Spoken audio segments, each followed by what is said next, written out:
Good afternoon, igama lami ngokucelana ngokwasikhakhane. We are live from Emhlanga kwi-studio sethu i-podcast Affirmation. Namhlanje sine guest yethu ebaleke kunawo wonke umhlonishwa ubaba uBheki inkosi Mtolo. Siyamazi as a former secretary ANC Youth League la KwaZulu Natal and a former mayor yase Greater Kokstad. I think isabizwe Greater Kokstad. Yes, yeah. Njengamanje usanda kuqokwa enyangeni yezimbalwa as unobhala wesifundazwe wenhlangano ebusayo kwi-African National Congress. Nobhala azizukuba yiningi izinto esoyibuza kuwe ngoba sithanda ukuthi sisheshe sikhulune njengoba sichazile ekuqaleni, but asifuni ukulokhu siqale emuva ngoba umuntu owaziwayo osenamagalelo amaningi we-ANC. Ngifuna ukusheshe nje sihlale kuvuthondaba. Kune issue la ekhona enkathi usuke wayiclarify mhlambe kwamanye ama platforms, especially issue le yaseThekwini yokuthi kunokungasebenzi kahle kwe-African National Congress as a leader of i-Metro Council. La kukhulunywa ngendaba yama-sewage nani ukuthi akusebenzi kahle. Ni happy yini as i-ANC ngokusebenza kukameya wenu? Nithini ngakho futhi nakho abantu becomplaina bethi abekho happy becomplaina nxa zonke even kuma-social media? No, asibonga ukuthola ithuba. Ngicabanga ukuthi abantu abaningi iTheku abalazi ukuthi lo masipala omkhulu kangakanani.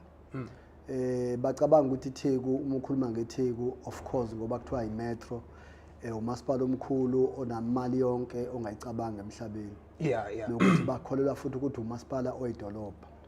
Bayakhohlwa ukuthi iTheku uma ngakuthathela nje umlando omncane lale kade leyo umasipala abaningi iPine Town umasipala oyimele omanzi Mtolo umasipala bayimele. Then mangaba sibahlanganisa lawo umasipala ikakhulukazi ngo-2000 senza umasipala owodwa. Then uthola ukuthi kwakunabantu ikakhulukazi even indaweni zakoMashu nakumlazi i-service delivery kwakuyi-service delivery nje ekhathele. Uyabona indawo eziningi ke eyingaphandle kwedolobha like Olovu koXimba phezulu indawo zake emakhaya eziningi koNgcolosi kwakuyindawo enganakiwe, engenamgwaqo, engenamanzi, engenagesi, iningi lazo. Now umasipala waseThekwini ke mawufika uhulumeni kaKhongolose ngaphansi kababa uMlaba bakufanele babhekane nento ezimbili eyokuthi bamethele le infrastructure eyayikade yenzela ukuseva abantu abamhlophe. Bayesho ukuthi le infrastructure ayiphazamiseki, kodwa bafike futhi babe umsebenzi ukuthi bawufaka ingqalazinda endaweni zabantu bakithi. Then while befaka ingqalazinda befaka imali eningi yokufaka ingqalazinda kubantu bakithi bekhulisa idolobha libalikhulu nalo ngale ndlela eliyona manje kwatholakala ukuthi le infrastructure endala yakho abelungu isiyaqala ukuthi ifuna i-maintenance. Kodwa futhi enye into abantu abangayazi ukuthi iTheku lele amanye amadolobha eNingizimu Afrika elikhula ngesivinini eliyisimanga ngoba lamukela wonke umuntu ohlala eNingizimu Afrika. Yeah. Lamukela abantu akakhulu abasuka esifundazwe saseMpumalanga Koloni, ikakhulukazi abasuka kule homeland ngakuthiwa iTranskei. Lamukela kakhulu abantu abasuka eLesotho, abantu abasuka eSwaziland, nabantu abasuka kwisifundazwe sonke saKwaZulu Natal. Ngeke bafike beze la eThekwini bazofuna amathuba. Then end up infrastructure yaseThekwini ungakwazi ukuyiplanela kahle ngoba usuke ucabanga ukuthi project ukuthi ipopulation izokhula ngo-1.7 million or 1.7%, uthola ukuthi kodwa yona ikhula ngo-4% or 5% njalo ngonyaka.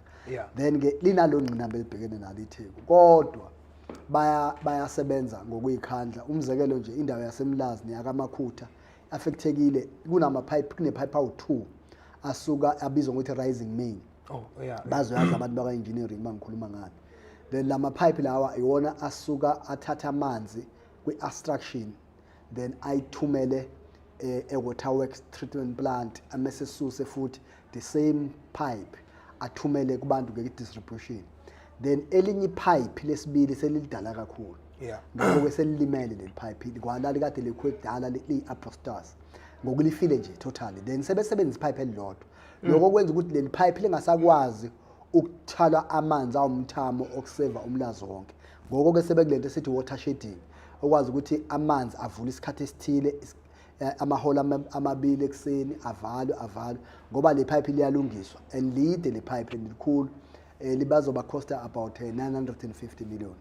Then that's the money. eThekwini ama-water schemes wakhona amanye afune revamp, but enye into eyenzekile abantu abangayazi ukuthi lama floods awenzanga nje umonakalo omncane eThekwini. Kukhona la abevela afika athathe yonke i-water treatment plant ayithathe yonke ihambe yongena elwandle. Uthola ukuthi athathe yonke i-sewer treatment plant. Kusho ukuthini ukuthi mayithatha yonke i-sewer treatment plant kusho ukuthi mangaba nini ekhaya nisebenza nihamba endlini yangasese nifike nitshale indle iphume ngepipe, kodwa manje akukho la isiphehlo la fika khona ipressure khona sihambile. And akusonto ongayenza manje le, yabona into idamage enjalo akusonto ongayenza manje. It means ufuna ulethe engineer udesign ukuthi udesign a new sewer treatment plant, uphinde futhi uthole usokontileka ozokwenza lo msebenzi, uphinde futhi rearrange ibudget because into obongayibudgetele lento ye-disaster. Then umese uthola ukuthi ezinye izinto khona ezibizwa ukuthi ama-lead material. Sisho ukuthini masithinta i-lead material ikakhulu kuma-planta njengalawo, into engahleli imanufacture ngoba iya-cost. I-manufacture ilinda wena ukuthi ufike ukuthi ngifuna umshini onje okanye ipipe elinje, then umese i-manufacture ngoba ku-risk ithi nginika i-deposit 50% ubhatale, mese ithi manufacture ngokwe-production system yami leli pipe ngizolenza u6 months. Kusho ukuthini once kwenza njalo kusho ukuthi uma ngaba i-longest lead material ofuna uyithenge to complete the sewer treatment plant izodinga mhlombe u7 months, sekuyakutshela ukuthi abantu abakulo ndawo ababe affectwe yi-flood ngalonda bazoba ne-sewer problem at least for 7 months because there's no way ungayenza ngapho because that's how it should be done. Then that's why uthola ukuthi kodwa ngathi benginenkinga. Inkinga esibhekene nayo eNingizimu Afrika ukuthi bambalwa abantu abakwazi ukuthi manginenkinga baletha ama-solutions. I think eNingizimu Afrika inkinga esibhekene nayo kunabantu asebethatha isinqumo sokuthi abantu baseNingizimu Afrika bayiphukuphuku. Then mangaba kunenkinga ekseni bakulungisa inkinga kusetshenziswa leyo nkinga yabantu ukubadukisa abantu ngoba abantu abanogovani lokuthi bafuna ukungena ekhulumeni ngamavoti abantu mase bengena ekhulumeni ngoba abaningi bayazi ke bazi bawena uhulumeni ngoba abanama policies atheni obani abanogovani particularly nje amaqembu njenganonkatha no DA abantu aba useless yabo who have done nothing. Now they always look at the problems and then instead of working together ukusolve ama problems bawa exaggerate ama problem badukisa abantu then indlela abaphila ngayo. Kodwa ke I think bayababona abantu because abantu abayizonile ma yes bakhona abadukayo akufuni ukuthi silifike iqiniso bagcina umzekelo sebeyakwazi ukuphumela obala manje bathi uhulumeni kaANC akenzanga lutho. Abadala kakhulu abanganganathi abazi ukuthi KwaZulu Natal bekwisifunda sesinjalo. After sekuphethe ukhongolose kusukela ngo2004 yini ukhongolose ayenzile balazi iqiniso ukuthi uma ngaba umuntu etshela abantu ethi ukhulumeni kakhongolose akenza ngalutho ushwamanga alihlaza ceke udukisa abantu. If ngayikutshele nje into abantu abayithatha kancane ukuthi ungawahamba wonke umhlaba thina ke sinenhlanhla ukuthi sike sifune nokwazi ukuthi amanye amazwe aphila kanjani. Uma ungahamba wonke umhlaba wonke amazwe ngisho ngakumazwe ase-Europe amazwe anomnotho omkhulu ngisho ngayi America, uhulumeni emhlabeni okwazi ukunakekela umuntu engakazalwa uhulumeni kakhongolose. Ngizokutshela ukuthi ukwenza kanjani lokho. Uma ngaba umuntu usisi wakho okanye unkosikazi wakho okanye uanti wakho aya emtholampilo afika atshele lapha emtholampilo ukuthi uyithwele, mabeke bamtholo nesikuthi uyithwele bamase bathathe over ngoba usuke sephethe impilo yomuntu ebalulekile kuhulumeni. Bamenzela ikhadi bese bamtshela ukuthi wena fanakala ukuthi uze la njalo ngenyanga ukwenzela ukuthi le ngane yakho siyibheke ukuthi iphilile, si-check ukuthi udla kahle, senze yonke into until le ngane izoyithola. Uma ngaba lo muntu engasabuyi inyanga yokuqala esibili wangabuya kunalabantu ekuthiwa ababebizwa ngokuthi ama-CGs, ama-community development ama-community health workers. Ama-community health workers then ngoba allocate per ward ayamtracer lo muntu ayombuza ukuthi hayibo wena la kamashu eclinic bekufanele ba uyile last month wangaye awuyile futhi nakulenyanga sinenkinga ngoba ngokweprogram yethu la siyakubona ukuthi umuntu oyi12 una 4 months and ungayi kwakho ngabeka ingane yakho ingcupheni. But adlule lapho uthola ukuthi ikakhulukazi igenge entsha uthola ukuthi njengavele umuntu ngeke azazithwale okanye akhulelwe engayanga ucansi oluphephile kusho ukuthi benze ucansi olungaphephile. Then uthola ukuthi njengenze ucansi olungaphephile futhi uphinde waba neshwa lokuthi asuleleke ngesandulela ngculaza. Then mangabe bemtholile ukuthi unjalo bamese immediately bamfake umshanguzo emibili. Umshanguzo oqala bamnika wona ukuthi udambise igciwane lingakwazi ukuthi limkhihlabeze kakhulu ngoba uzodinga ukuthi abe umuntu ophilile ngoba uthwele ingane. Mase bamnika omnye umshanguzo ukuthi yena njengesethelelekile kodwa ingane yakhe iphuma ingathelelekile. Iphuma ingane imsuku. Uhulumeni kaKhongolose wenza njalo. Imese le ngane iyazalwa. Uma iyozalwa esibhedlela lengane ifike lapha esibhedlela atshela uma wakhona ukuthi okay usuyithelele ingane sicela ingane iqamba igama uHome Affairs sesimlethele wena usele esibhedlela. Home Affairs kusho ukuthi uzoyishayela lengane i-birth certificate. Then base bamthola ukuthi hayi umama nje mhlawumbe usebenzela uhola 1200 or 1500 bamtshela ukuthi mangaba unayo income okubaba wengane akakusupport okanye nakana amandla okusupport ngaphambi kokuthi uhambe uye ekhaya. Le ngane nje ngisuyitholile siqala ukuyinakekela ingakazalwa isakesini sakho. Manje siqamba igama sesitholile i-birth certificate. Mama semamdirect ukuthi hambe uye kuma office kaSASSA uyoyibhalisela isondlo sengane. Manje lo mama uma efika ekhaya ufika ekhaya iphethe ingane kujatshulela ukuthi uphethe ingane. Ufike ekhaya iphethe ingane esene birth certificate. Ufike ephethe ingane esene card la kaSASSA ezohola kwinyanga ezayo. But let me tell you ukuthi lo hulumeni ngendlela engeke ngithi mina uhulumeni ofana noJesu wake emhlabeni. Ube ngaba lengane izalwe ngomhla ka15 kuJanuary. Ngomhla ka1 February yahola. Uyayibona lengane ayikabuqeda inyanga nje. Kodwa ngoba inakekele. Then lengane uzokhuluma naye uhulumeni iziyofika ku6 years, 7 years mayingena esikolweni ayifake kwisikolo ayibhatalela ama no-free schools. Ayinike stationery, ayinike ukudla njalo ngosuku. Uma isuka kude nesikole ayinike isikole transport. Iphuma iyongena euniversity ayinike uNSFAS ifunde mahhala. Ulo hulumeni kuphela emhlabeni ungayenza research yakho. Ulo hulumeni kuphela emhlabeni okwazi ukuproduce onjiniyela nodokotela bomama abadayisa esitalatweni. Umama wengacabanga banga nengane engakenyuvesi. Nje ingane kenyuvesi. Letha lo unenjiniyela nodokotela. Kodwa ngoba lo hulumeni uthi mama uyahlupheka ingane yakho ngiyithathe ingakazalwa. Ngiyayazi ukuthi ingane yami ayifake euniversity iphume ne-degree ibudokotela idokotela aba sinodokotela namuhla abasebenzela abanye abasebenza private practice abanye abasebenza ezibhedlela ezikula abanye asebenza specialist abafunde mahala befundiswa lo hulumeni. Usalapho ngifuna ukuba nembuzo ewuthula kulo ukuthi kukhona abantu abadukisa abavoti ukuthi bavotele inhlangano zabo. Usho ukuthi iNC njengoba ilahlekelwe umasipala abaningi la especially eKZN including nakumanye ama province especially ngokhetho la ngo2021 labo bantu singababiza ukuthi mhlambe lawo bama numbers abavotela iNC bavotela amanye amaqembu bebedukile mhlambe. No. Funa understand ukuthi kune myth ecreatewe kwayo la iKZN. For example sithatha iqembu leNkatha Freedom Party. Yeah. Uma ulithola iqembu leNkatha Freedom Party aliwakhuphulile amavoti. Amavoti eliwatholile ngo2016 liwathole ngo2021 ehlile. Yeah. Ikakhulukazi sizindeni salo eZululand. Yikwe eZululand bene coalition futhi nakaNongoma. La bekhuphuke khona kakhudlwana ukophongolo kuphela. Behlile Vryheid behle but behle yonke indawo. The only thing eyenzekile ukuthi abantu beANC abaningi abaphumanga ukovota. Okay. Abayanga ukovotela amanye amaqembu, abaphumanga ukovota.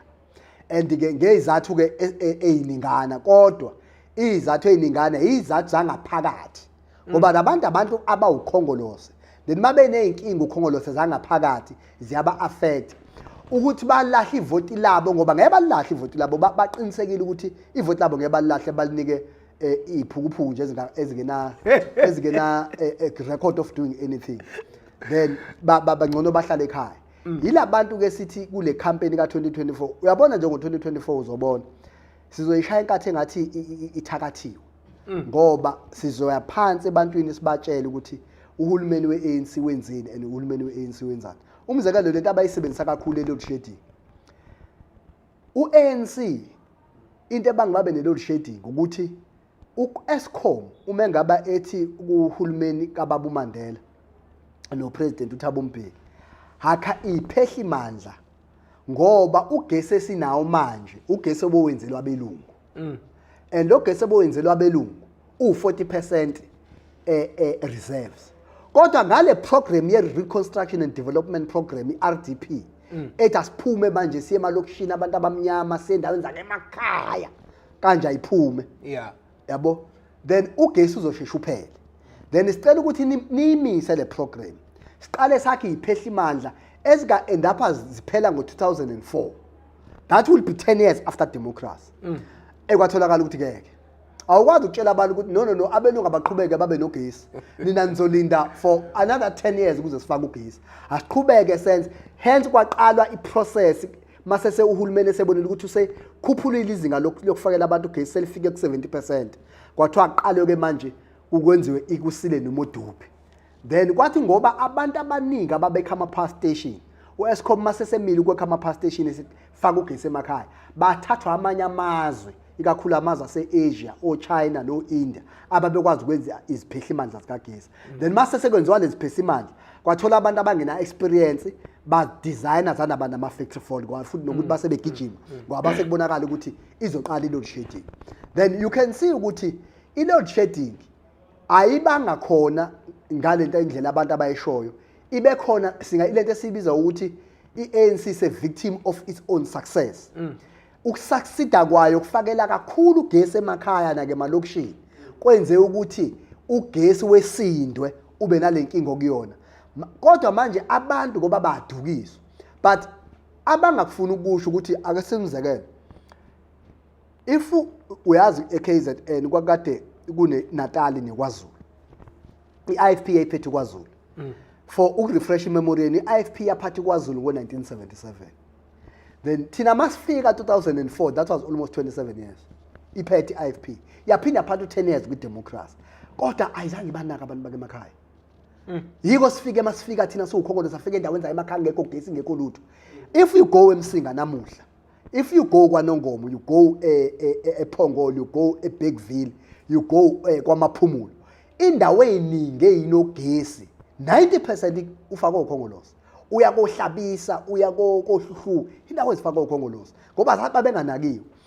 even yabona labantu ngendlela abakhohlakele ngayo ngoba badukisa abantu lemi ngikutshele nje into eninani niyikhulumayo ningazi ukuthi isukaphi iningi lelo le mali esibiza ukuthi child support grant imali yesondlo sengane niyibiza ukuthi imali yeqolo niyazi isukaphi ukuthi kuthiwa imali yeqolo ingoba iIFP yayikade ingayifuni social grant yayithi iANC yandisa izifebe iIFP yayikusho ingahlonisi ithi ANC no asandisi izifebe asihambi siyomobilize abantu sithi zalani bese sizomnika isondlo sengane sithi sine ubaba uZolwa Square waze wenza research wabanika research leyiphukuphuku wabatshela ukuthi iresearch ayenza ubaba uZolwa Square enye wayenza kakhulu eZululand lapho athola ukuthi yabona kunomuzi afika ama researchers edepartment ka social development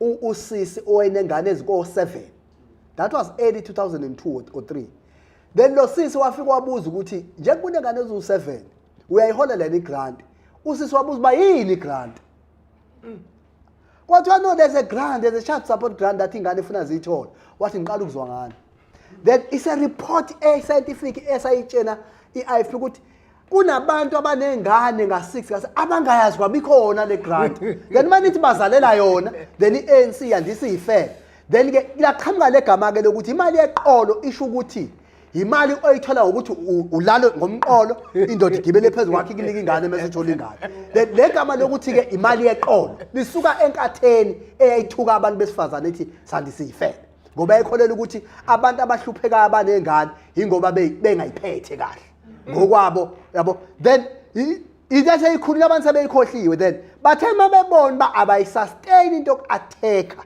i-social grant baguquka bathi ayikhuphuke ayibe doubled ngoba beyazi ukuthi ayikho affordable. Bafana nani ngihleli ngithi ebantwini uyabona abantu abama-political parties la amancane akhohlakele njengo-IFP kuyo emkhandlwini for example mhlawumbe uthola ukuthi i-IFP namakhansela amabili kuyo emkhandlwini ifike ngoMashi kwenziwe i-draft budget bese evillage ethile kuthiwe kuzokwakhiwa ihholo lomphakathi amesaphumena awutshela abantu ukuthi ihholo lizokwakhiwa icontract izofika la ngoSeptember October ukuze siclaim thina ukuthi thina esilethe ihholo hambani intoyitoyela ihholo batoyitoyisa abantu bafuna ihholo batoyitoya abantu bavala imigwaqo bafuna nokushisa izikole bafuna ihholo umeya afike late ngoMay afika athi hey thulani no ihholo sizolakha ihholo silibudgetele then ngoAugust ifika icontract ubani umuntu oselethe ihholo ilesa steng lesa steng abuse i-privilege information esinayo sahamba so-user against abantu abalutha abantu but abantu bazothi over a time because manje uma ufika emakhaya kunabantu othola ukuthi uye emakhaya konongoma uthola ukuthi kunengane efunde UKZN ene-degree kwi-town and regional planning ile ngane ezisincedayo ukuthi zibone uba hayi man if le holo besitoyitoye ngoMay lafika ngo-August it was long planned man. There's no way ukuthi umasipala sikamtoyitela ngoMay adesign ihholo alibudgetele appoint. No, this hall was long planned. This fool was misleading us. Then more siletha education kubantu abantu behlakanipha sebeyabona ukuthi siyamisleadwa lokuthi awukwazi ukutoyitola umgwaqo wetiyela. Umgwaqo wetiyela for example uma uwenza ukubone ukuthi uma udlula emgaqweni fike benza ama-surveyors amakhamera bawusurveya ngoba bafuna babheke babenze kwezile njani how many layers what kind of soil is gonna be there it's gonna be G5 qalo ngo-G5 G7 all those things engineering language bese bawudesign umgwaqo i-length bese basho ukuthi asphalt hloma uzoba 40 or 130 i-bitumen then bese benze i-tender document benze i-bill of quantity. That thing alone takes almost a year. Then they budget for the road, they then go for 10. Just to go uze kufika i-contract, at least you must have 18 months from stretch. Uplan ukuthi. But lo ngoba useyazi ukuthi umgwaqo uqediwe futhi usukutenda futhi selivalile ne-10. Hamba utoyitoyisa abantu bafuna umgwaqo etiyela. 3 months ufika umgwaqo uyena oselethe umgwaqo. Yabona ukuthi abantu abadukisa abantu kodwa lokho kudukisa kwabantu kuya kuba for example you know why KZN took time ukuthi ithole idemocracy ikwazi ukuthi ithole lentuthuko enayo engaka ingoba iIFP yayikade iqhatha abantu bakwaZulu Natal ithi ANC yamaXhosa. Remember iIFP abelungu ukudivide abantu abamnyama basebenzise itribalism ubuhlanga ukuzondana ngokobuzwe then basebenzisa kakhulu inkatha ngokwenza lokho. Then ke inkatha beyikade itshela abantu kakhulu ukuthi no iIFP yamaZulu iANC yamaXhosa.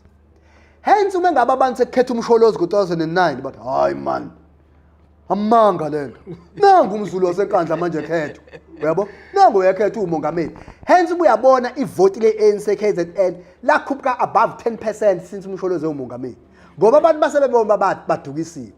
Then uthe mayiphuma umsholozi yaphindela kubona abantu athi asintshenile yabo sasintshenile isishiftile ngoku-ANC sekweyamavenda kusho bona isebenzisa lonto that's how they live ukumislead abantu but I think they are not going to succeed because abantu sebekubonile ukuthi for example uyabona umzekelo if ngingakutshela nje into ukuthi iANC njengeyafonishwa amakhosi yafonishwa abefundisi uyazi indlela ngoba amakhosi avumelana ukuthi ucwasana ngobuhlanga buyingozi kanjani.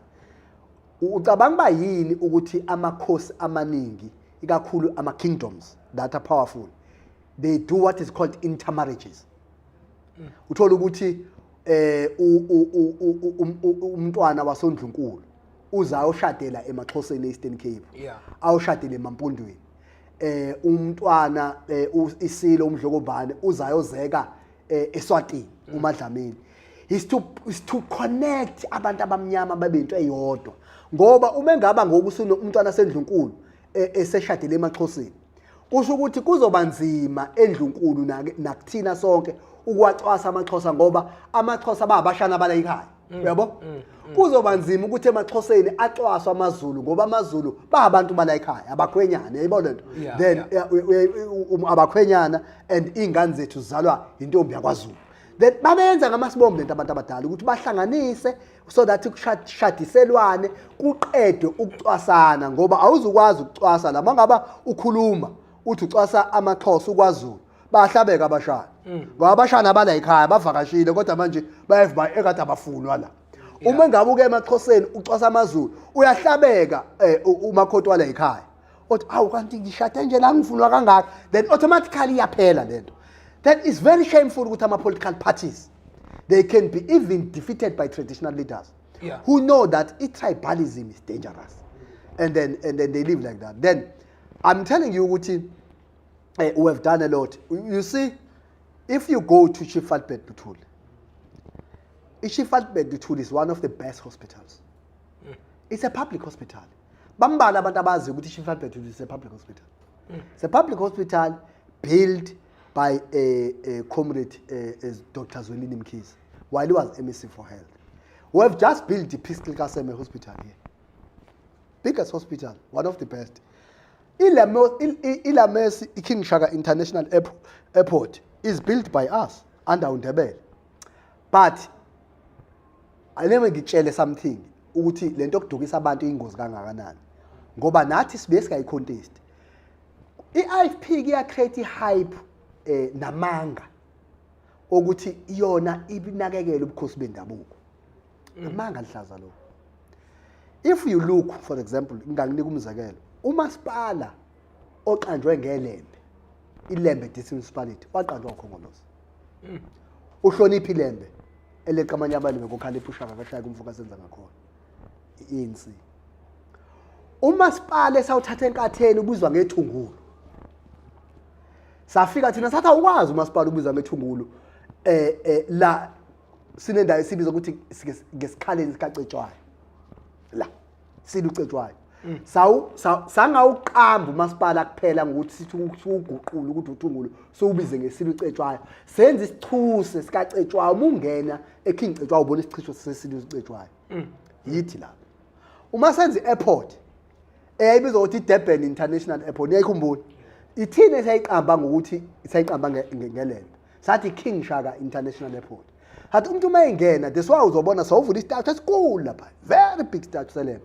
hathi ama tourists mayengena ngoba international airport they must ask who is Shaka then they are told then we are busy now sifuna ukudevelop into esibiza ukuthi tourism route so that endawo zakwaceza endawo zakosandlwana sizidevelop iANC yenza lokho kodwa inkatha siyazi inkatha mayiqamba iqamba izinto ngabantu ababili if ayiqambanga ngomntwana akaphinda ngene iqamba ngoma wakho uPrincess Magogo which is good uPrincess Magogo we don't have a problem kodwa uma beqamba mabesuka kumntwana baya uPrincess Magogo abayiqambi enye into ngenye into iyodwa itraditional leader abayihloniphayo inkosi yakwaphinda ngene baphilelayo then akulona umasipala babebaqamba ngembabazana izibongo zikaButhelezi lezi ukuthi imbabazana ayikho into abake bayiqamba ngamakhosi asendlunkulu baqamba manje yithini kodwa that's why uthola ukuthi manje uma ngabasi kuyokhethwa izindlu zamakhosi iIFP iwaluza amakhosi ngoba bayayibona ukuthi iIFP abantu abanamanga induna sasingaholi uhulumeni ofika nokuhola kwenduna uhulumeni weANC induna beyisebenza niyazi induna zisebenza kanjani induna beyisebenza induna ziyasebenza zidila nama conflict emphakathini abantu baxabana bezenduneni umfana wakabani udla imbuzi bezenduneni induna ifull time induna ifull time emsebenzini kodwa bengaholi labantu abebethi bayazithanda ubuholi bendabuko bebengaziboni induna afuna zihola wafika ukhongolo sathi into zazihola yes kwanenkinga ukuthi eKZN kwanesikhathe esithize ukuthi sikaholi ngoba lesikhathi kahle le mali owishwa induna is a period where bekuphethe khona iIFP ngoba kwathi yes kwathi uma induna makufana bazihole kwamanye ama province zangahole KZN ziqala ukuhola mase kufika uhulumeni kaANC then kwafanele bezibhekpheywe from the date iIFP yayingazibhatala then lesikweleti sahulumeni weIFP asona isikweleti saKongoloza is that now it's not affordable because around 600 million but at least manje iIFP yona seyicomplain ukudlula wonke umuntu kodwa iyona engaholeli induna ithina esoleli at least thina idebt yeIFP yes ngoba sinento eziningi funa sakha ama-clinic endaweni zazo induna funa sakhe izikole funa sakhe amabloho funa sakhe imigwaqo siyazama ukusebenza national government ba if uyazameka kodwa zisinyamezele kodwa at least thina siyaziholela induna ngenyanga iIFP engaziholeli kodwa iqamba manga and abantu babelieve at least induna ziyalazi iqiniso that's why in the entire province the only district abakwazi ukuthi nakhona bayiwinile ababalekile ukuthi yohlala iking cetshwayo baluzoka amathisi because amakhosi abazi abantu abanamanga lapho and amakhosi ayazi ukuthi iANC ngeke uyihlukanise iANC namakhosi ngoba iyona iANC yafonishwa amakhosi ukuthi ibuyise izwi lakubo and induna zihlala khona bayazi ukuthi the time iANC ifika la ukukhumbula ngo2004 omasipala abaningi bebephethe inkatha bekunzima ukufaka ugesi kwabe vele inkathi ivimba ithi inkomo zizoxhoshwa ugesi uzoxhopha inkomo yabo then sagcina siba workshop abantu sibabuza umuntu if le ugesi uzoxhopha inkomo wazi ngaxhoshwa ilanga wazi ngaxhoshwa inyanga ebusuku babona abamexaha ledenge lidlala ngathi lesi then abantu basebeqala benogesi ingane zabo sezikafundi ngamakhandlela amakhosikazi abesengayi emfuleni ehamba 10 kilometers sebepheka ababona abantu ukuthi sidlalele iphukuphuku isikhathi eside zisitshela amanga now napa abantu abakhuluma iqiniso then right then that's why induna ngeke zibasupport ngoba ziyabazi ukuthi they were under them and they benefit nothing from them. No, but this is current secretary we-ANC KwaZulu-Natal obaba uBheki inkosi Mtolo sike sasho ukuthi i-rhetoric yakhe le esiyazi endala from kuyikhathi zakhe esawunobhala we-African National Congress Youth League between 2009 and 2012, and he led the ANC Youth League during those time with Nabo Malema, Nabo Babu Siboniso Duma, Nabo Mthandeni Dlungwane, if I'm not mistaken. No part speaking Puzo need to Yokina, Wabashilu to Katele, Tingutu Pumula. I'm Catalan. What I'm saying. Now, IFP, it's Mamu Premier, Unomsa Tuben Menzi Oyo. Wangafanele ukuthi ayithathe lento ngoba nidlala ngayo nithini inomona yazi inomona ngani inomona ngoba ayikaze ibe no premier wesifazana ayikaze kwathi noma okamagwaza msibi intokazi eyayinamandla kakhulu la KwaZulu Natal iumeya waseZululand because ufuna understand ukuthi NFP yafomisheka kanjani iNFP yafomisheka ngoba okamagwaza msibi umama uZanele wayekade enamandla eunkosikazi onamandla mfazi ophusile mfazi onamandla umfazi oqotho umfazi osebenzela abantu now wadlondlobala enkatheni bamthanda abantu benkatha kodwa amadoda enkatha ngoba awakholele ukuthi umuntu esifazana ungumuntu ongalingana nomuntu wesilisa bamsebenza ngako konke amandla mabehluleka ukuthi bamsebenze bebe postpone ikhomela yakho umuntu conference ayipostpone kaningi uma begcina bebona ukuthi noma bangayipostpone kangana kodwa mhla iIFP members yomkhetho uZanele njengomongameli bamxosha yabo bamxosha bancama ukuluza iZululand khumbula phela ukuthi lokho kwabakhostela ukuthi iZululand ibe coalition uZanele abumeya we-NFP adeputize uMamqwabi. They were even prepared to lose iZululand because they can't afford to be led by a woman. Then vele bona ngoba abafazi babenza izichusa abantu besifazana bacabanga banathi njenganabo. Thina umama uNomsadube ube uMC waka cooperative governance isikhathi eside waye uspeaker waseThekwini kwimetro deputy secretary we-ANC treasurer we-ANC isikhathi eside I think it was one of the longest serving officials after uNdebele noMkhize kuma officials then uma ngaba simfake ufakwe yithi mina I went kuDuma sahlala noDuma ngabili kanje Duma naku ubaba uzikalala ethi ucela ukuthi akhululwe ekubeni upremier ngoba ubaba Zikalala wayicelela ukuba ukusuka njengopremier thina sathatha isinqumo ukuthi somgcina until 2024 wathi kodwa ngento ayibonayo ingqinamba esigabhekana nazo ucela ukuthi asishenxele sifake omunye umuntu and I have to go ukuduma ngoba uduma uhlalo Duma njenganohlalo what is your view entweni kapremier okokuqala ngicela ukhulume iqiniso kimi njengonobhala unalo yini ulogologo lokuthi uyithathe lento njengano head ANC ku province uduma ngowakho umlomo wathi hayi nobhala mina anginalo into ebangabi nalo ulakala ukuthi ngilithathe lokwa premier remember mina ngingene eParliament ngo2009 yes eParliament ngibe nayo experience enkulu ngeke ngawuhlalo ama-portfolio committee manje nguhlalo wehlalo wama-committee kodwa angikaze ngibe-executive inkinga ongasukuyenze ukuthi mangaba ningafaka mina njengano premier ngizongakwazi basic things nje ukuthi kwenzekani ku-executive and all that then mina ngicabanga ukuthi asibheke umuntu lapha ku-executive one-experience enkudlwana nomuntu nje i-society emaziyo ukuthi unamakhono okusebenza then sabeka kamagama amaningi kanjalo sasuka sakuma officials ngakuhlomuka ngobuhlomuka angithi vele bese ubeka cocked naye ngambuza the same thing but hawa umuntu akababa ngeke mina ngi-right la ngikhona kunomagugu wathi no ngi-right la ngikhona then ngoba ke untuthuko vele way outside government there was no need uba ngimbuza then mangaba ke sesenze ilento zana executive it was clear that we are not going to take amongst either uduma uhlomuka okanye on their own accord then we therefore must sibeke criteria abantu safaka abantu abaningi safaka Mbali Fraser Amanda Bheki bonke noNomsa kodwa savumelana ukuthi umuntu osenesikhathe eside ku-executive no oseseve kakhulu kuma departments seveka Proctor yakho uCoctor ukuthi has been having clean audits one of the best run department then waka finance you see then we thought no I think mangaba masinga follow sangonomusa ngaba right samese zathi futhi on top of that because asiyona esithatha isinqumo si province siyancoma kwi committee likazwelonke National Executive Committee uma kwenzeka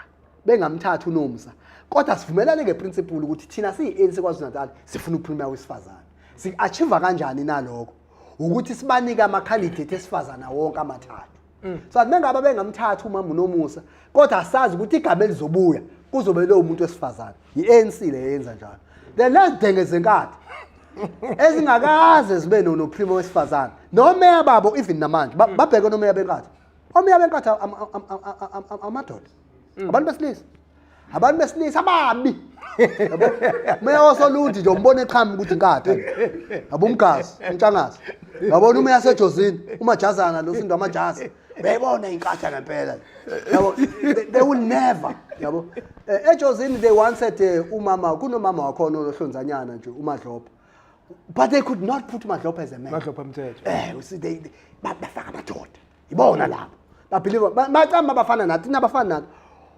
uComrade Nomsa usebenza kahle kakhulu nathi futhi simnika ispace sakhe wenza nje uconsulta there and there and all that because of course the ANC is a strategic center of power there's nothing like that it's just that but ngeke phela umuntu umthatha isipho sakhe iqiniso ukuthi insizwa yakamthombeni inechama madoda nani ngiyayibona the only thing nje enzeka ukuthi umthombeni la ikhona awukwazi ukum-ignore mfowethu insizwa inechama yabo ufake nje isithombe ku Facebook uva ingane yethu nje hawu alisinike inamba yakhe yabo awukodwa umthombeni the guy's got it's got cosmetic it's got charm then you are not going to take that away from him you see nokuthi umuntu obukeka umntwana okhuliswe kahle ngenhlanhla ngiyamaza at least ngiyamaza uma wakhe umama Macele it's coming from a very good family and a respect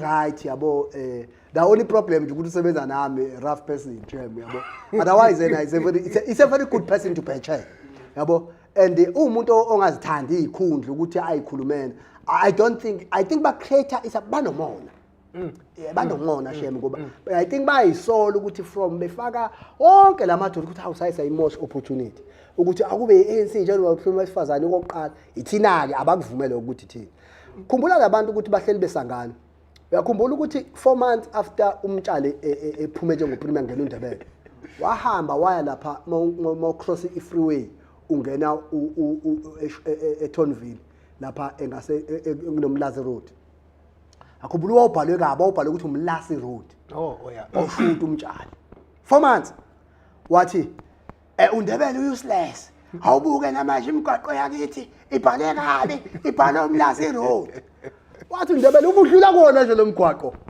every day ubudlula kulo mgwaqo uprimi ubhalwe kanje hayi ukuthi ubhalwa manje yabo uba uprimi isikhathi esideka kuzo ibona ke labo because bakholela ukuthi abantu abanawo umqondo ibona abanomqondo ukuthi abantu baba mislead yabona uhlabisa would say boldly athi khona sakenza ngalutho uhlabisa goes manje njengamanje ama political parties wonke nesishamthetho akwinto ethu back to school yeah uhlabisa usuka kwakhe a drive ayisikoleni esisha khaca esihle esakhiwe emakhaya afika sibheke basifunctiona kanjani aphume lapha kuzosikole esakhiwe manje athi asenza ngalutho ngisho uhlabisa mina uhlabisa uhamba endaweni ayazi ube engenamgwaqo ahambe kuyona emgwaqweni ohambekayo afika athi mayibona abantu ANC akenza ngalutho eshambe emgaqweni wenziwe ANC uyabo uhlabisa uhamba eGoli emithingini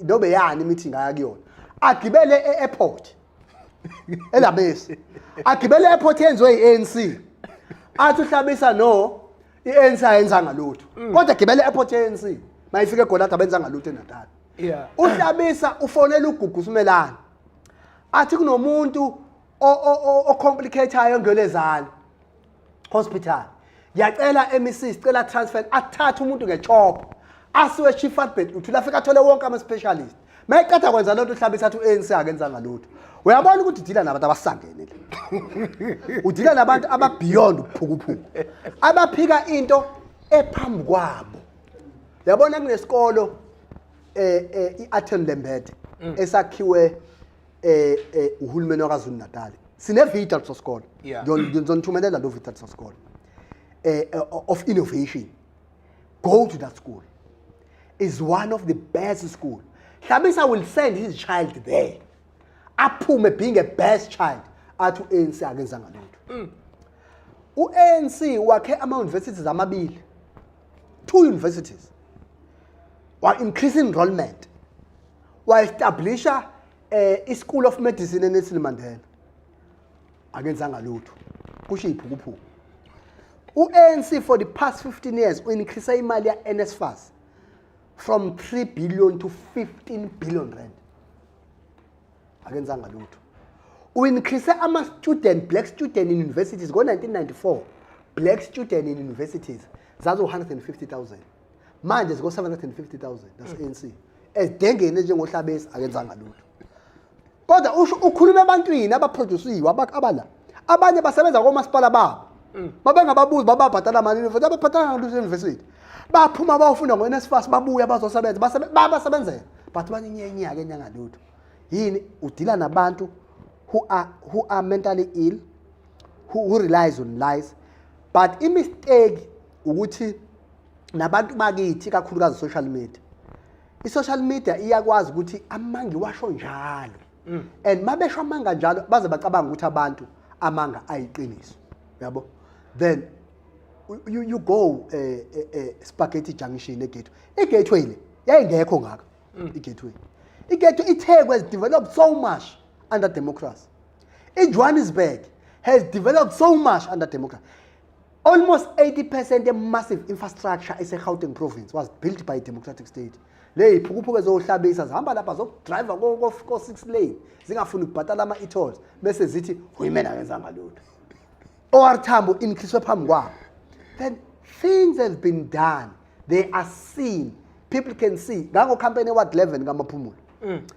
mangena kamaphumulo ngabomba basuwina mangifika la ngafika ngabona ugesi ukuthi hayibuthi qo yonke le village inogesi ngabuza bathi awu phela bekusaphethe nina la no ANC asazi lelidengeze enkatha ubazokwenzani ke zona manje siyazazi ake lasiphatha zangenzi lutho siyabonga wawuhamba nje ushaya uthi betha abantu hawu sikabedlala ngokhongolozo somvotela bafika abantu babadukisa abantu bangaduka abantu then udila nabantu abanjalo ke ekufuna ukuthi abantu babazi ukuthi abantu abanjalo uyabona umzekelo emhlathuze November 1 kuvotiwe iIFP yangawini amanga lento ukuthi iIFP winile emhlathuze inhlangano evotele kakhulu emhlathuze iANC iANC inamakhansela awu26 iIFP inamakhansela awu24 how do you then say abantu abawu24 bawinile kulabantu abawu26 it's stupidity then iIFP iwina ngamaqembu amancane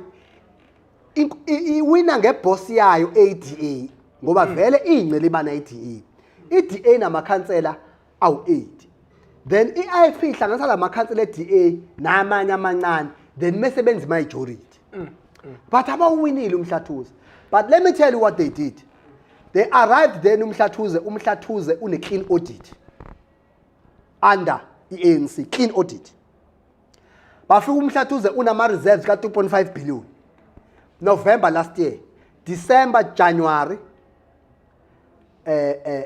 February 2021 ukuza manje unyaka nenyanga ezimbalwa bawushaya bawuvala 2.5 billion sebewudle wonke that's why bebexabana ngokuthi amakhansela ethi bekubawubole ku 600 million bahamba manje bayidlile imali le mali abahamba bethenga ngawo amakhansela ko 2 million la bethenga ama food parcel imali abayintshontshe emhlathuze nasekingcetshwayo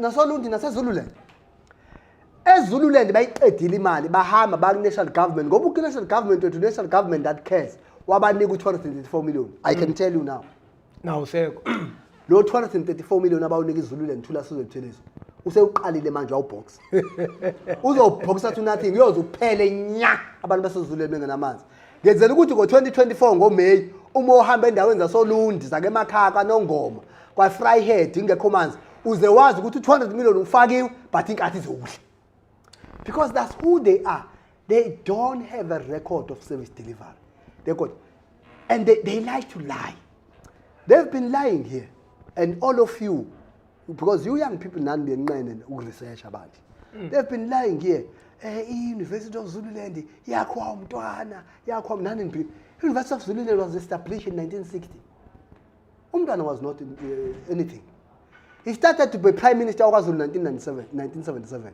how would you build that university that university was built by apartheid government to stop black people and give them inferior education by fucking university bangay resource because it was not resource like the University of Natal in Maritzburg and all others and Natal and all those things it was not Durban Westfield then babuya angithi niyamazi ukuthi ube prime minister wakwaZulu niyazi ukuthi eKwaZulu Natal bona citizen bona ama citizens amakategori amabili bona abantu abahlala eNatal ngapha kothukela labantu bebe ne-ID yake South Africa Republic of South Africa umuya kathukela bekunabantu abanekhadi elibhalwe kwaZulu government khadanyana elisangene nje engathi khadi la sesporting yabo linamaphoyisa kwa Zulu police yabo opopai benalezo zinto lezo because bebe yihomeland but bathi ngoba bafuna ukudelay democracy amabhulu they want to delay democracy but how do we delay democracy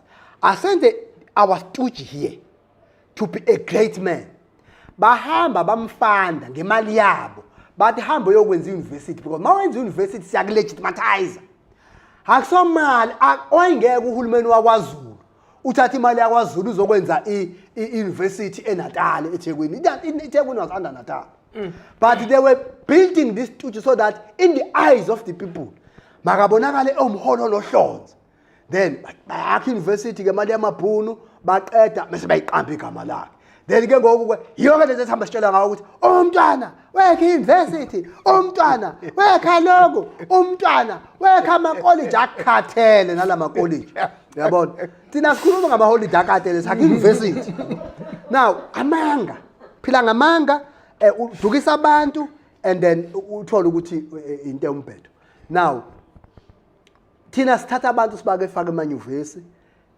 sithatha abantu sibafake ema TVET colleges that are well advanced in terms of program technical skills not lento umgogwana lo wawamba wakhwala kudlalwa ngabantu yabo then udila nabantu kabanjalo ukufuna understand ukuthi angeke bashintshe ukuba yibona but into ebuhlungu abayenzayo basebenzela belungu bambala abantu abaziyo ukuthi amabhunu ase-Vryheid wabona edelela kangaka nje. One of the most racist farmers are found in Vryheid in KwaZulu-Natal. They made an agreement with the IFP to pay workers low under the KwaZulu government. There was an agreement under KwaZulu government to pay abasebenzi basemaplazini low. That's why if you go KwaZulu-Natal, abantu abaresistana, abantu abahlukunyezwa kakhulu, they are found in Vryheid. You see? That's why they are found. It's an agreement between the apartheid state and farmers because the apartheid state, their key supporters were farmers. Then it uses the IFP to bargain with our people. Now, we are Vryheid, they will end up voting IFP, but voting you see? Those are the people. That thing is there. I can give you, there's a book that has been written by Professor Amandla Kate about Mzala Nxumalo, Jabulani Nobleman Mzala Nxumalo. Go and get there. That thing is there. The IFP made an agreement with white people to pay workers and abuse them. At some point, because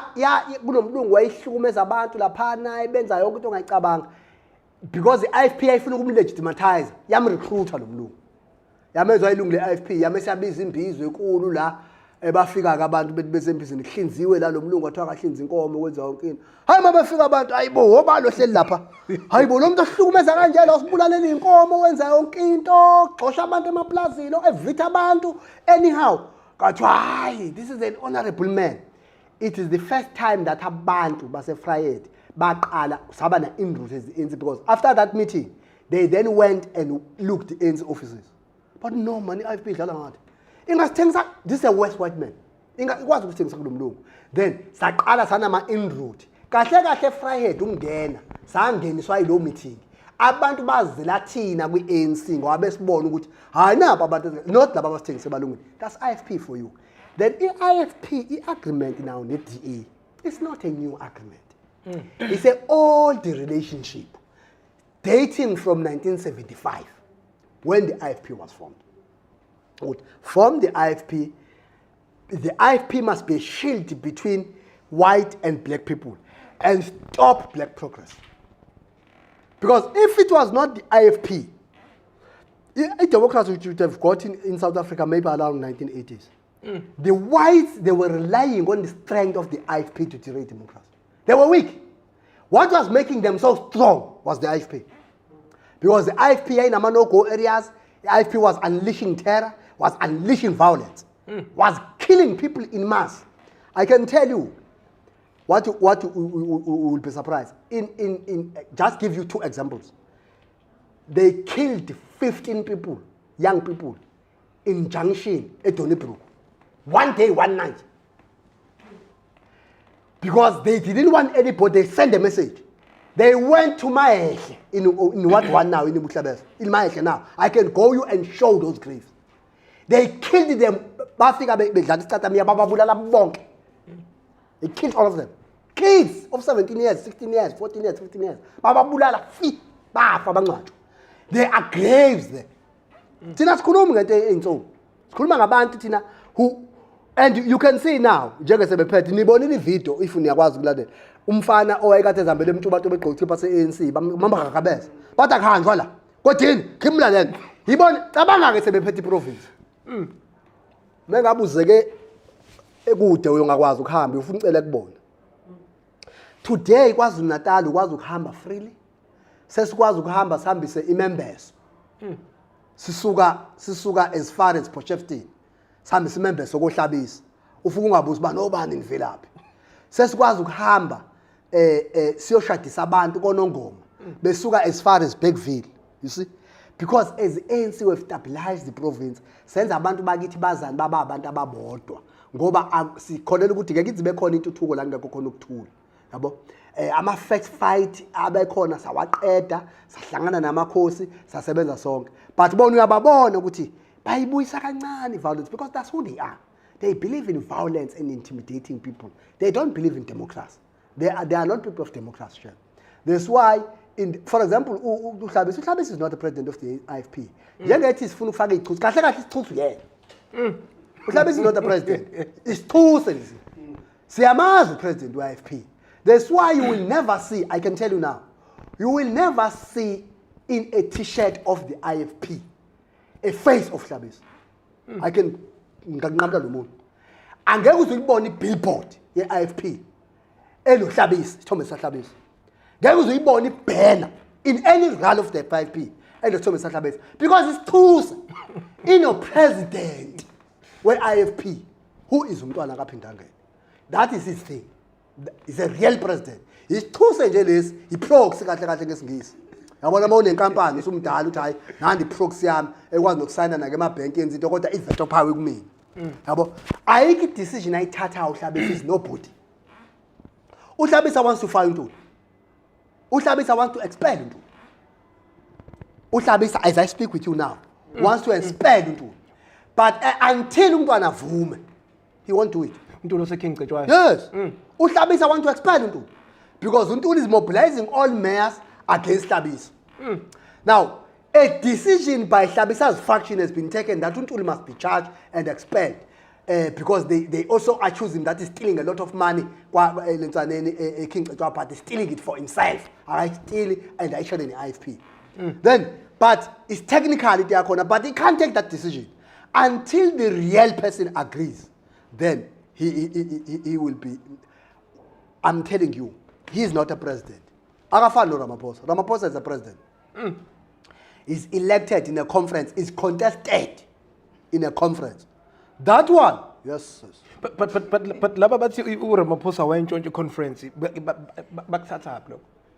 No, abantu ngicabanga ukuthi abekho kuma processes ANC because mina ngenhlanja bengunobhala. Yeah. For now I can tell you go 55th conference lebe sikuyona. Ayushaya clean madoda. Iyafuna uyivume indumo indoda. Ngoba insizwa nje. Thina ke sinenhlaka kuba sakhula siqhathwa. Sakhula siqhathwa. Thina saqhathwa sancweka. Insizwa nje mayishayile lopha. Hayi uyayivuma ukuthi ayimfaka abantu insizwa umxhala uthi hayi. Emasuzibhandishile uqede uyasho ukuthi hayi mfana mfaka abantu kodwa uphinde ihlangana. Good this time around awushayile madoda. Futhi besi ayikho into esigayenzanga ngwahambe wonke ama-province benibona bengihamba ngihamba ngoba Limpopo kobani kodwa nami ngiva kwami ukuthi kunzima kulula yabo hey le ndoda likhona le ndoda bele umongameli le ndoda yabo then afika kodwa sazama because uyaqaphela ngesikhathi sama nominations uKhabasela got 745 votes yabo because most of branches only eThekwini amabhanti amaningi in the country they had one delegate then it's only taking Lama delegates about 3, 4, or 5. Now because it's a big region. Exactly, man, sell.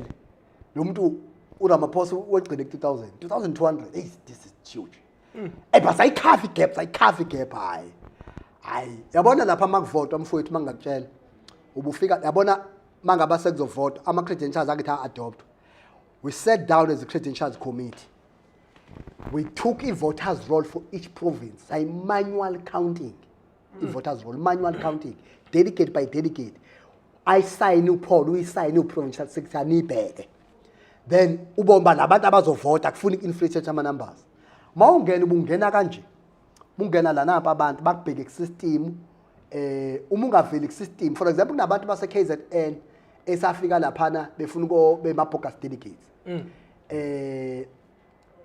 Kwakhona abantu abafuna ukubanika amakhadi ama voting tax bayathola ama voting tax sayiclean voters roll but mase befika bezovota babengaveli system bafika bathi ama-punch ID yabo abaveli system and then mabefona labantu ngaphandle mina befona abantu be-agency ukuthi usibani bani ukuthi ngingakutshela ngibazi bonke per branch what bani kaNongoma what bani eMngeni what bani eMpendle wathi mayifona ngithi umuntu usuke what bani athi what bani ngilalela ke what bani udelegate usibani bani akuyena delegate lo muntu uyipoka delegate ubeza robhe conference babemcheck system lenge imshow yena correct kwa ama delegate kwangaphethe ngisaphethe namanje mina ama delegates national conference then mawungena uthathe ufakwa ku system ucheckwe ucheckwa kathathu ucheck unikwe iballot uphume ibhokisi lamaballot ayilapha up transparent hayi ukuthi ufaka afana lele kayisi li transparent so that ungathi ligcwele kanti ligcwalana ulifaka lapho ubone iballot lakho naligenile ulishiya ubhekile bawuphuma lapha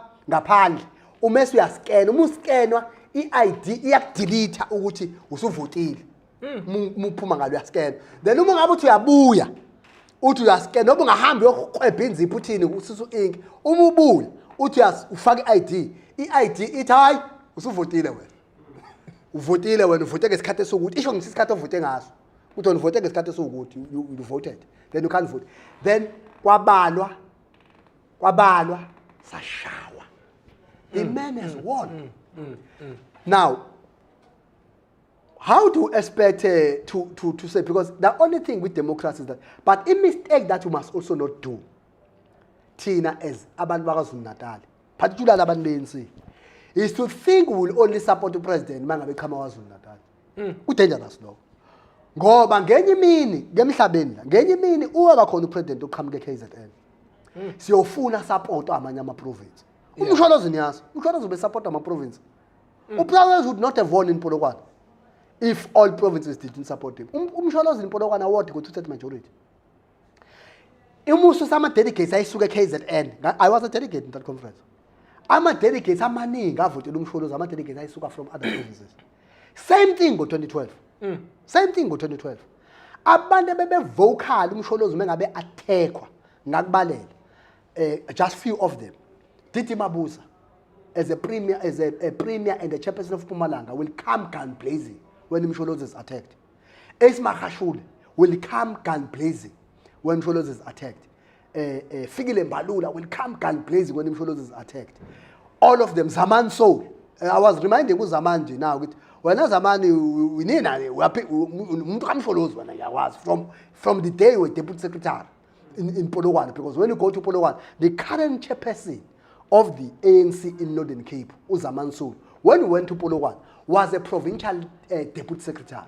He was our force. We were meeting with him, supporting Msholozi. They've supported Msholozi since then. Now, Oscar Mabuyane, haven't ever supported Msholozi. You could not touch Msholozi under Oscar. They will fight back. They will fight back. Yeah. Was the he will fight like Yabona try injure he will fight to the bitter end. Then Msholozi, the entire of his presidency, he has been supported by most other provinces, even more than KZN. Then it cannot be when then we don't have a president, we neglect the ANC. We will only come to the ANC when we got the president. Because at times, then they rotate. There was a president, John Dube, then, in fact, with history ANC, a province that has produced more presidency in the country is the KwaZulu Natal. Go and count all those presidents. Of the 9 provinces, hey, province and president abaningi. It's KZN. Now, but I'm trying to prove to you in that creature bantuin and akufuni sivume ngoba it dangerous. It's very, very, very dangerous. If Tina we agree to that. Then upenda ke mfowethu. Hayi thina ke asibantu beANC ekudala yabona ke mina nginenhlanhla ukuthi ikakhulukazi thina nje noGugu noSiboniso noHlomuka noJunda sinenhlanhla. Kudala sishawa kuma conference kulombutho. Kudala futhi siwawina. If ngakutshela uJunda wake wahlula ama conference awu2 ekuhlalo weClick a contest okomile to add 2 conferences. Gaza sikhathi engakabikho lento okufuna amakhodi then mangabe bethu abantu aphila janga aphilani RC is 3 second conference wa contester wadliwa bathi abantu uhluliwe urojiwe contester bathi no I won't do that yabo. Then we province we've been winning other conferences 2015 sawini conference uJunda was on another side abanye no Duma they on another side 2018 they came back I was on the other side or more than duty you see then they won Junda and then you see it's like that as ANC tini advantage yethu the leadership ekhona KZN his leadership kwayona itself thina we've been in conferences vumelana noHlomuka noJunda noSiboniso noGugu siphikisane kwamanye kwaba youth nje kuqala sasivumelana kwamanye singavumelani kwamanye naku ANC ngokunjalo sivumelane kwamanye thina siqhelile ke conference fika sihlulwe accept leadership ekhona siqhelile conference siwina sisebenze nabantu esibahlulile. That's who we are as this current leadership of KwaZulu Natal. We are not able because ithina sikhulele embuthweni sifike sibancane.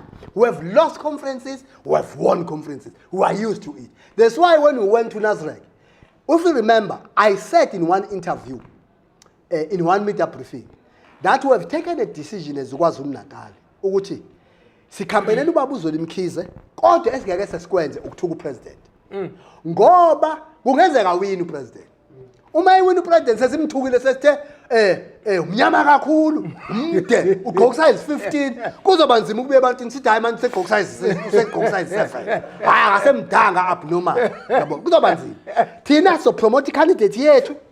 Then we have kept to that principle because we knew that what does it tell you? It means as this leadership, we had two options. Masia conference.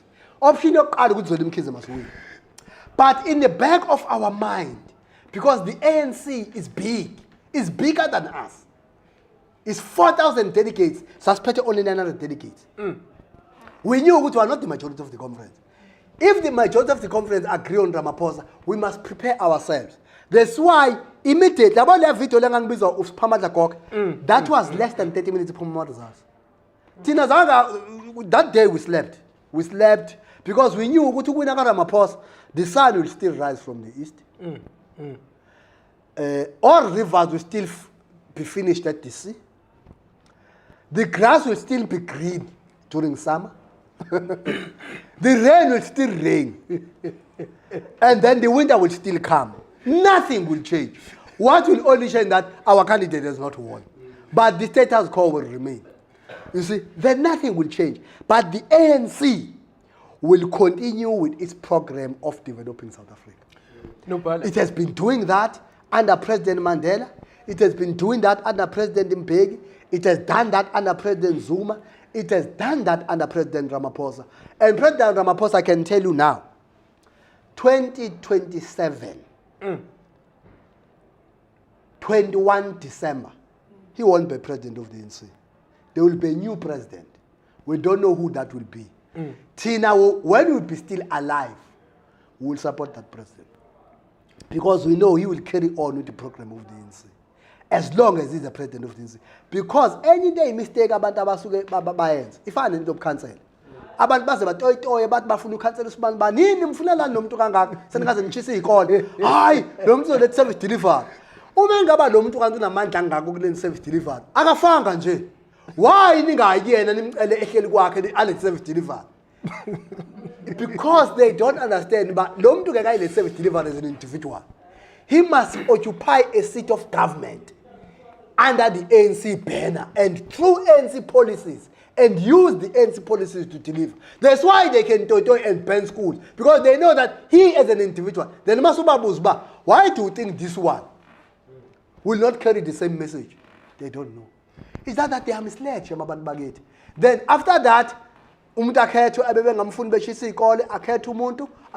next elections, some people abashisa izikole mayingena yini indlela yokuthi abantu baya mislead batshelwa amanga batshela into engekho bakholele ebantwini. The mistake of trusting that an individual abanye uthi umuntu ebephethe kunama gravel road yabo kune unemployment kunobubha mase aphuma nje esikhundleni mhlawumbe umeya mhlawumbe upremier mhlawumbe uMEC mekanje wakhitshwa esikhundleni kube yena oshouta kakhulu ukuthi hayi service delivery ayikho hayi ngihamba ku gravel road hayi amanzani nawo abantu nabo basambuza ba imali ubuphethe nje uhlulekeleni ukuzekha lezinto ngoba mase bembuza kanjalo he must come back to his senses athi no, I've done my work ngama abakhona bazoqhubeka because asikwazi ukuyenza service delivery once for all. But because abantu nabo baba victims of these drugs, umuntu akhale mina nje umzekelo I can't go to Kokstad. Ngifika mangene Kokstad ngikhale ngepothole. Because ungathola ukuthi pothole of 2017. How do I cry with a pothole and people of Kokstad love me as if this is a new pothole? I can't go to Kokstad and cry ukuthi abantu abanazindlu. Abantu abanazindlu Kokstad, they were having no houses under me. Yes, I did a lot of housing projects. But nginabantu engibashiye mina njengomeya seKokstad bengakabi nazo izindlu. Angikwazi ukukhalaza ngabantu abangenazindlu. As if mina ngashiya bonke abantu baseKokstad mangiphuma. I challenge every politician. I challenge President Thabo Mbeki. I challenge President Zuma. I challenge all former premiers. I challenge all former MSCs. I guess one, Otimina during my term, I did everything. One, I guess it. Atimina la, ngapata, ngaqeda ama-gravel road. Ngafaka ama-clinic everywhere. I can show you one. But he will say, I did a lot. But because that figure is we know which we're working according to available resources. Then during my term, I did. For example, under President Thabo Mbeki, Thabo Mbeki, one of the things that he did a lot of housing projects. Thabo Mbeki is in the Ning, as I quit Ning, any other time. They were done under President Thabo Mbeki, those houses. Under Zuma, infrastructure. Zuma led on infrastructure and ARV program. He led on that. Ramaphosa is stabilized state institutions. Stabilized state. I understand. Good more figure good men. Institutions are destabilized. It takes 3 to 4 years to stabilize a state institution. Just so much power, more to collapse it. But yes, stabilized state institutions. I can tell you now. Now, because it's got a second term, if you will see. Now, we're in the Lekotla, he's got clear plans on ESCOM. I can tell you now, without fear of contradictions, within 12 months, the issue of ESCOM will be seen with no. Now, government want to solve it. At least solve it. But eventually, the energy crisis is going to come to an end. It's just that abantu funa sibatshiqinisa uba abanyamezele izothatha isikhathi kodwa yona izolunga yabo. Then he has taken a decision ukuthi uzoqasha 5,000 police every year. 5,000 police every year. That's Ramaphosa. 5,000 police every year because the crime idlangile. Kodwa futhi le crime edlangile yenziwa igebengu ezizala zithi futhi edlala nathi emakhaya.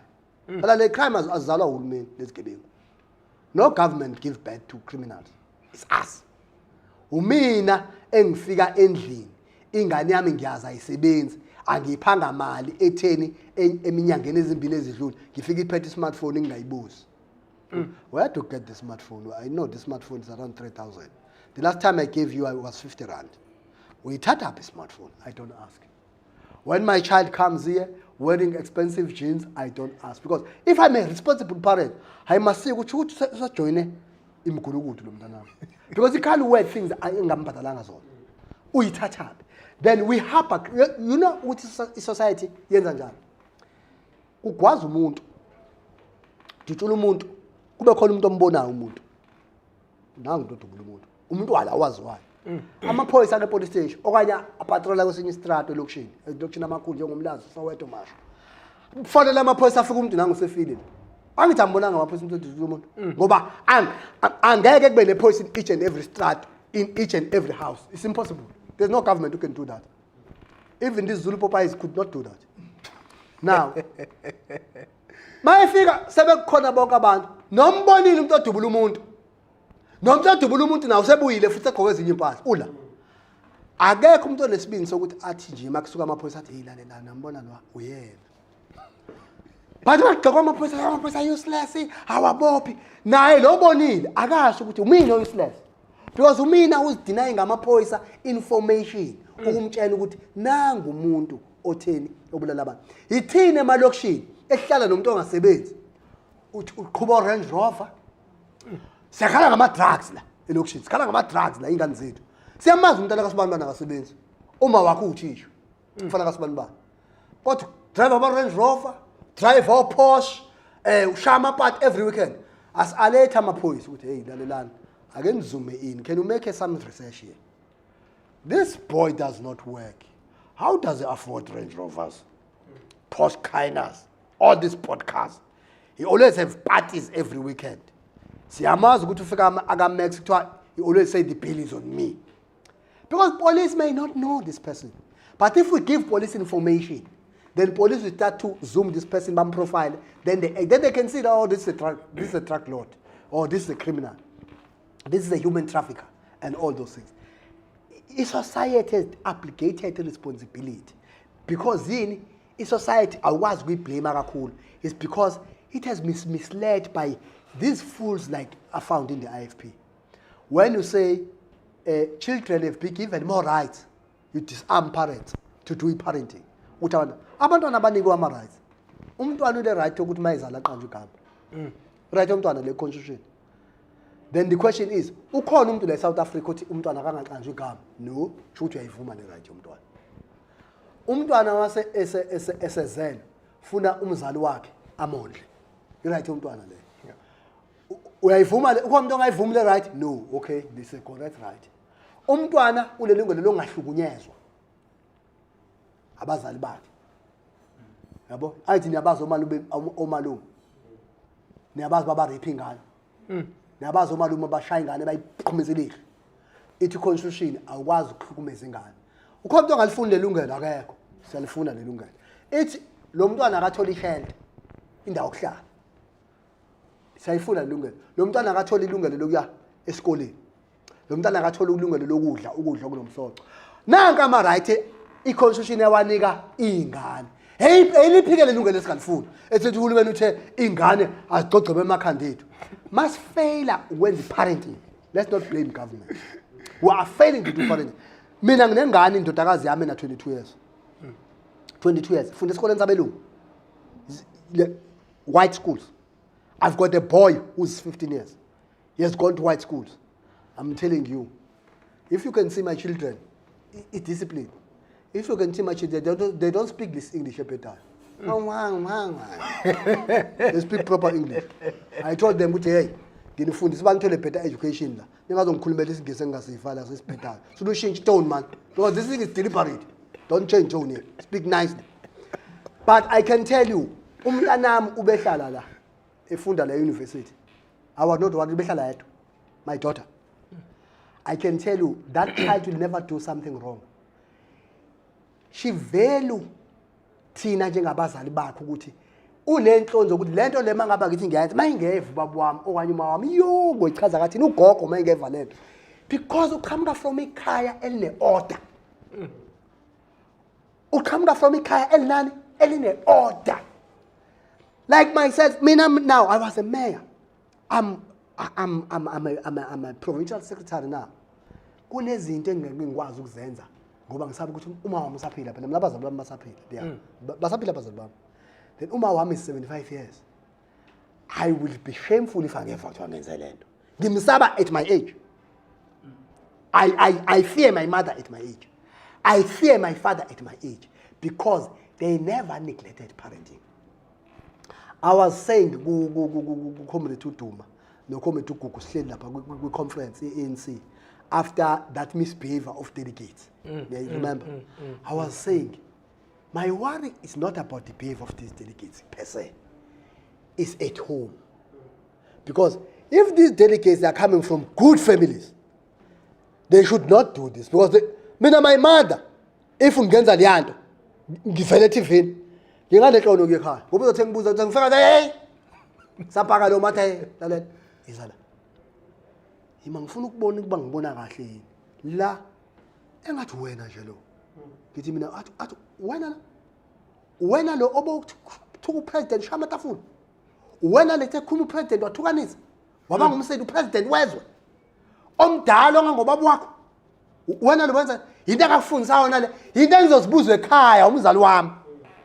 But also osisibami engibela mama mina ngidamosisa abawu2. They would ask me ukuthi hayibo wazi wahlaza. Asakwazi ukuhamba la endaweni kuthiwa hawa ubhutweni kanti unje. My own sisters will disown me. Then even noma ngingathanda ukuyijoyina into enjalo but my family background will tell me no.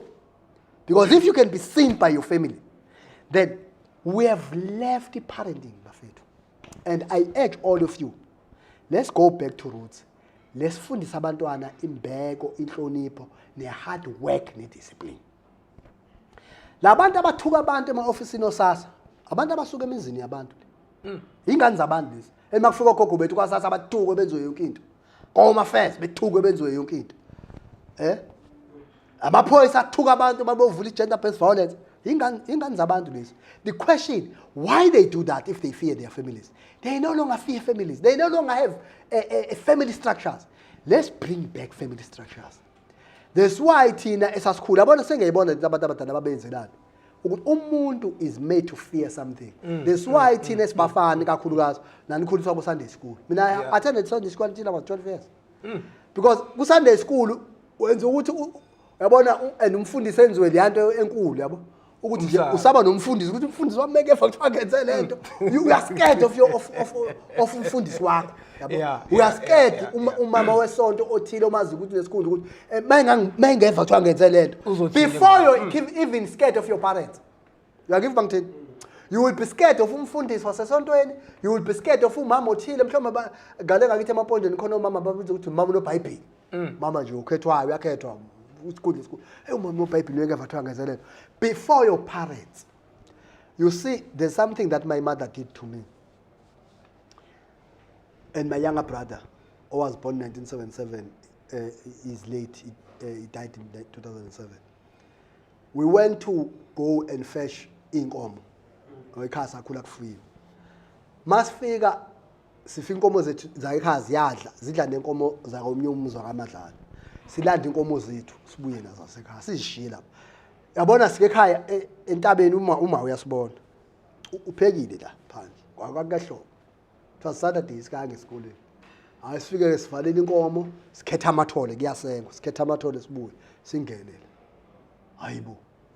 Abuza uma ukuthi nishiyeleni la nkomo zakaMadlala. Hayi man uma usibuzani manje. Sibuyile nenkomo zasekhaya. Sachawa saphinda khona. Kwathamba ntandanza zakonke. Nina nibafana belali. Yeva? Nibafana bendawo. Manga nifika niyolanda inkomo landani zonke inkomo zelali nizebuye nazo la nibafana. Now uyibona somdala ukuthi uma wakho was teaching ukuthi when you are a man you are the protector of your village. We are the protector of your society. We are the protector of your family. That's what they taught us, our parents. Why now are we not doing that to our kids? Ukuthi ingane yakho yazi ukuthi usiswayo ikhuluma noba kanjani ngayo emfana. Because ingane yakho emfana mayazi ukuthi ayikhulumi noba kanjani nosiswayo oyintombazana. Ayimthathi noba kanjani. Ayimhlisi isithunzi. Noma isinomfazi ngoba ise upbringing system yayo, ise value system ekhule nayo. Ngeke uzube nengane yakho eshaya umfazi wayo. Ebukela umfazi wayo phansi ngoba ikhule kanjalo ukuthi usiswayo bayi counterparts. Is not a minor. It's not a minor. You see? Now, family values, family structures, but sikakhuluma baba kushonila uyazi ke thina mina ngakubamba kushaya u12 because vele ngiholela ukukhuluma amaqiniso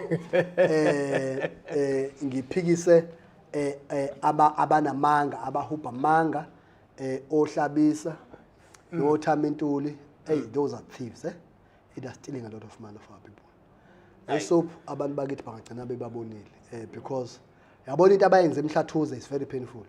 Ukufika umasipala uno 2.5 billion udle wonke less than 2 years ugijima ucele ngezitshalo 600 million is very painful. It's very painful. No pan sibonge kakhulu yazi uqinisile singakhuluma nawe kuze kushona ilanga but yes I think everyone now enjoyed the interview yakho. It's one of the most entertaining interview I must say. Unobhala weANC KwaZulu-Natal ubaba uBheki Mtolo, the most vocal person with history ANC, especially kwi secretariat yala province. Siyabonga kakhulu nobhala ngesikhathi sakho. Siyabonga, thanks. Sure.